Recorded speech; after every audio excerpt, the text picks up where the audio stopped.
देखो, संग बहुत जरूरी है। संगत आप किसकी करते हैं ये बहुत मायने रखता है। आदमी भला या बुरा नहीं होता, इंसान अच्छा या बुरा नहीं होता, संगति अच्छी या बुरी होती है। आप अच्छी संगति में हैं तो आप अच्छे हैं, आप बुरी संगति में हैं आप बुरे हैं। आपका कसूर नहीं है, आपकी संगति का, आप जिस माहौल में रहते हैं उस माहौल का कसूर है। इसलिए संगति अच्छी रखिए। माता कैकई मंथरा की संगति करती हैं तो कैकई की बुद्धि मंथरा ने बिगाड़ दी।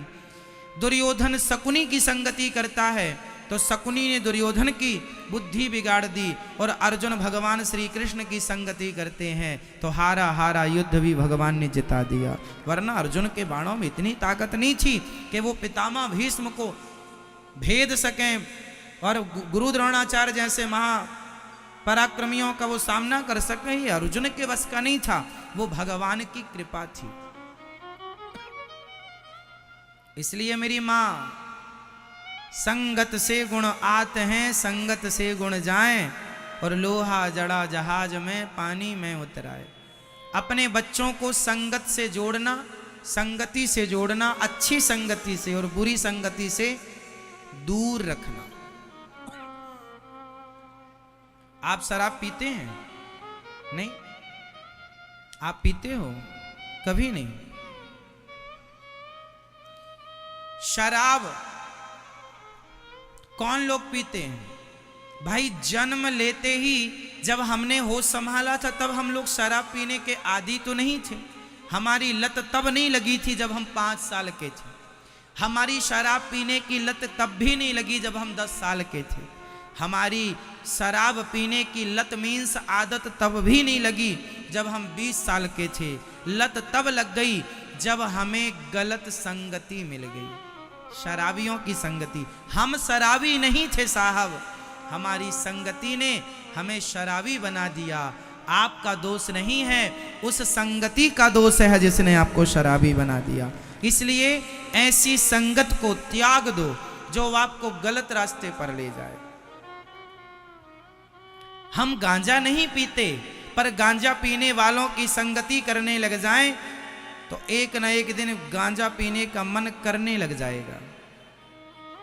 हम चरस अफीम नहीं खाते, पर इन लोगों की संगति करने लग जाएं तो ना खाने वाला भी उनके कारण धीरे धीरे स्वाद लेने लग जाएगा। तो गलती आपकी नहीं है, उस माहौल की है, वो माहौल जो है। इसलिए ऐसे कुसंग से हमें बचना चाहिए। और आज के युग में जो आदमी कुसंग से बच गया वही सबसे अधिक सफल व्यक्ति माना जाएगा। जो कुसंग में उलझ गया, ना वो घर का रहा ना वो घाट का रहा। तो अपने बच्चों को किससे बचाना है? केवल बच्चे नहीं, बेटियों को भी। आज जैसे आपकी सहेली है, फ्रेंड है, आपकी सखी है, वह आप बहुत अच्छी हो, पर आपकी सखी के 2-2, 3-3 बॉयफ्रेंड है, उसका 3-3 पुरुषों से चक्कर है, और तुम उसकी संगति करती हो तो 1-2 से तो तुम्हारा भी वो करवा ही देगी। बोलो हाँ या ना? भाई खुद के 3 हैं तो तुम्हारा वो 1-2 तो 1.5 तो करा ही देगी, एक पूरा एक आधा। क्यों? सही है। तो संगत से गुण आते हैं संगत से गुण जाएं, लोहा जड़ा जहाज में पानी में उतराए। इसलिए मेरी मां, बच्चों को किससे बचाना है? बेटी को किससे बचाना है? अपने आप को किससे बचाना है? कुसंग की हवा ना लग जाए।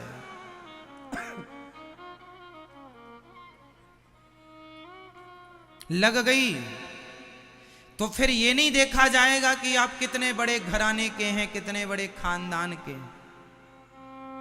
कुसंग माता कैकई राम जी की माता है, भरत जी की माता है। अयोध्या के माहौल में वो रहने वाली महिला है।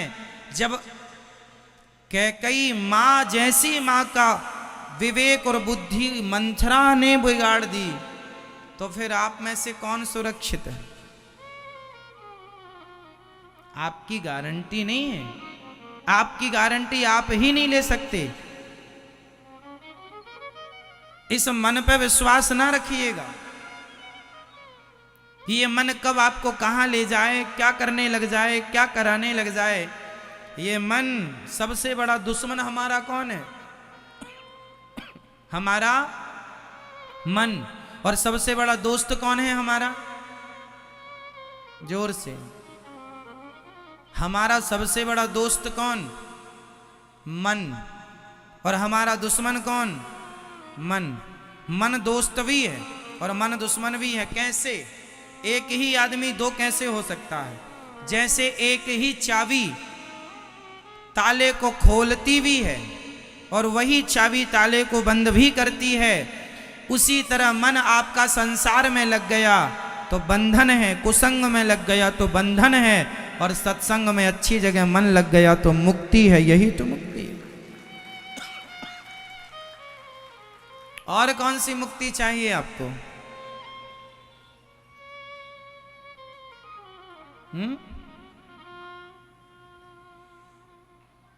लोहे का एक टुकड़ा पानी में डूब जाता है, पर वही लोहा जब नाव से जुड़ जाता है तो वही लोहा नाव से जुड़कर वह पार लगाने वाला हो जाता है।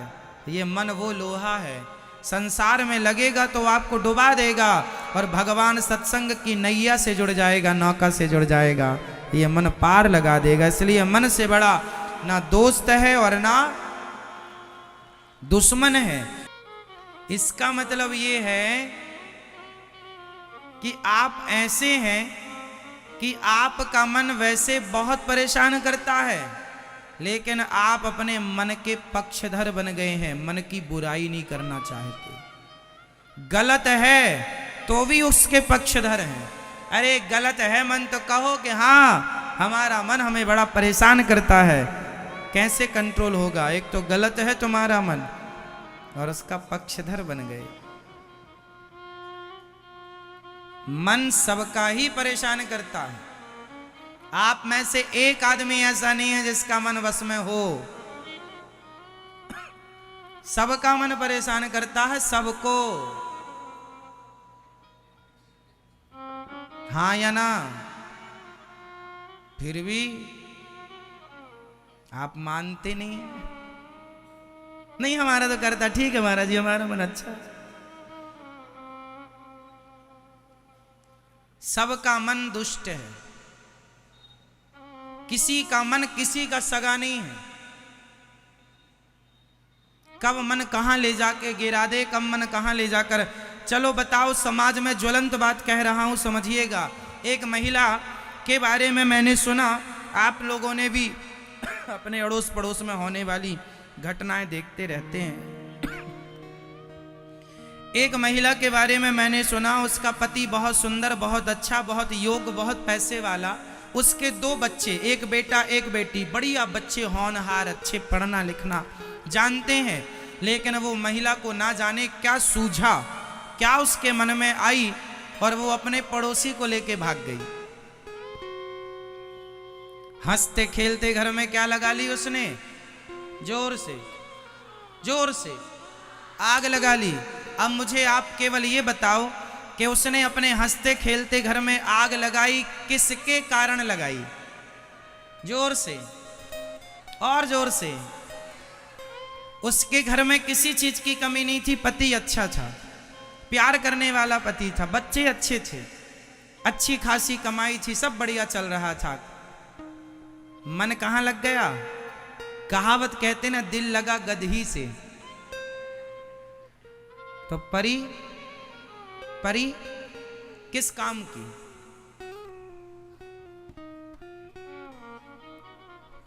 वो गधे के साथ भाग गई। किसके कारण? पूरा घर बर्बाद हो गया। किसके कारण? एक मन के कारण।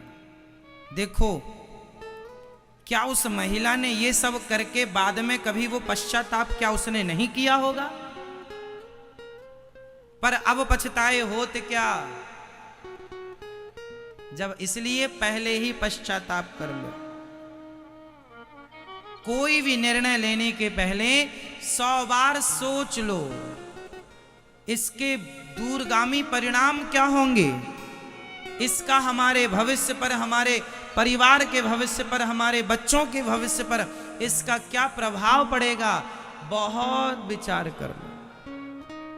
जो लड़कियां आज किसी लड़के के साथ भाग जाती हैं, उन लड़कियों को ये जरूर सोचना चाहिए कि तुम भाग कर तो शादी कर लोगी, लेकिन आने वाले समय में जब तुम्हारे बच्चे होंगे, जब पूछेंगे माँ आपका विवाह कैसे हुआ था, फिर लोगों से खबर लगेगी तुम्हारी मम्मी तो भाग के आई थी, तब उस बच्चों पर, आपकी आज की घटना का उन बच्चों पर तब क्या प्रभाव पड़ेगा। इस पर दूरगामी विचार कर लेना चाहिए। क्या बच्चों पर एक अच्छा प्रभाव पड़ेगा कि हमारी मम्मी भाग के आई थी किसी के साथ? क्या ये आपके बच्चों के लिए हितकर है? हम शराब पी रहे हैं तो इस शराब पीने से हमारे बच्चों के भविष्य पर क्या प्रभाव पड़ेगा, शराब पीने वाला कभी नहीं सोचता। वो अपने वर्तमान में मस्त है, उसे भविष्य की कोई चिंता। कौन कर रहा है ये सब? मन। इसलिए मेरी मां, अपने मन को इतना आजाद मत छोड़ दो। मन की इतनी आजादी अच्छी नहीं। आप में से कितने लोग आजाद जिंदगी जीना चाहते हैं आजादी के साथ?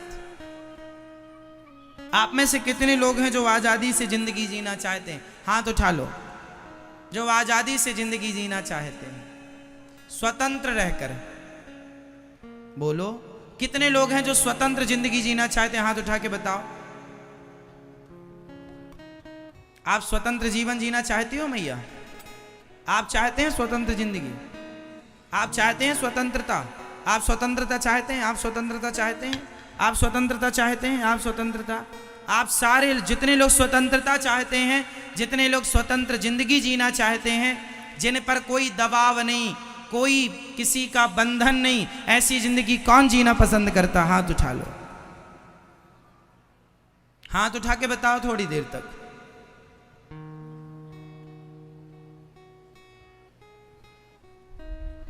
आप सबका डिसीजन गलत है।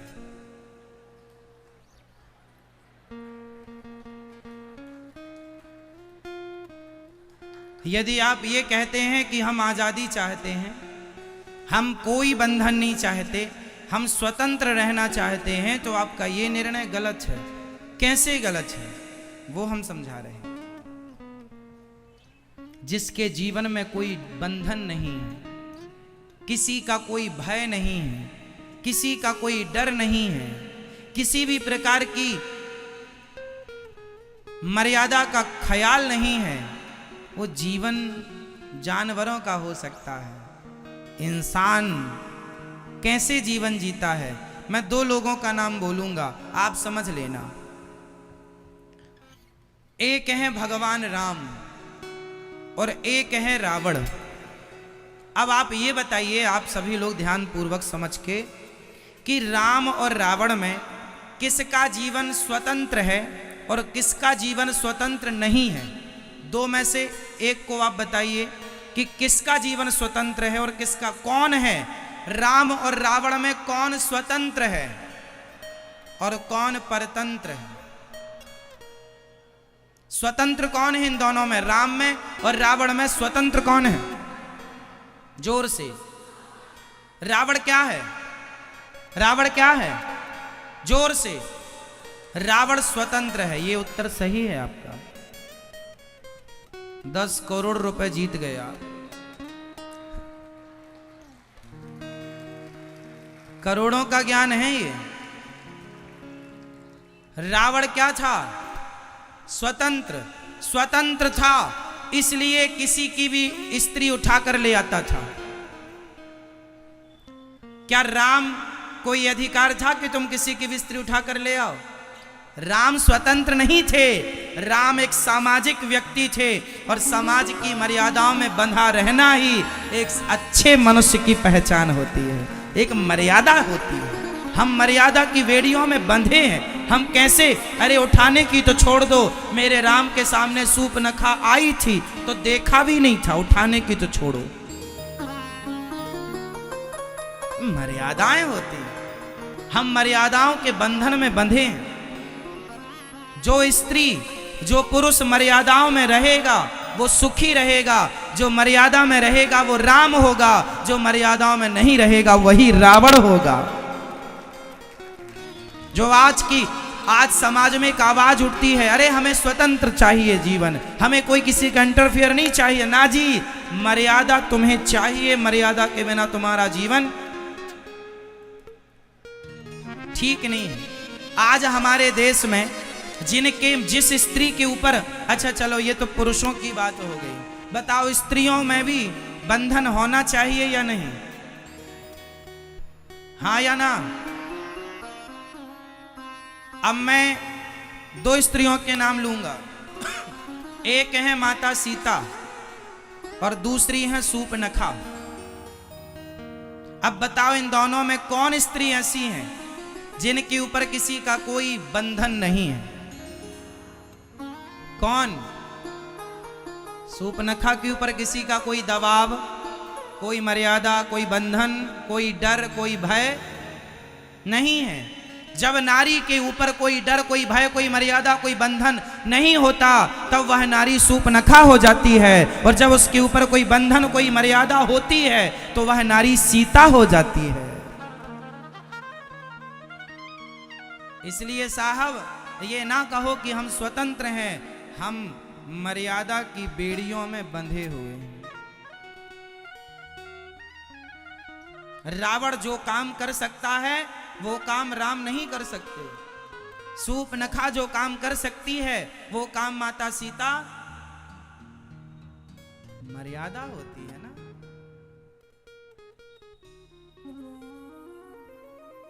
अब आप लोग भी कह रहे थे हम भी स्वतंत्र रहना चाहते हैं, हमारे ऊपर भी कोई दबाव ना हो, माँ कुछ ना कहे, बाप कुछ ना कहे, रावण हो जाओगे रावण। ज्यादा आजादी ना लो, सर्वनाश हो जाएगा।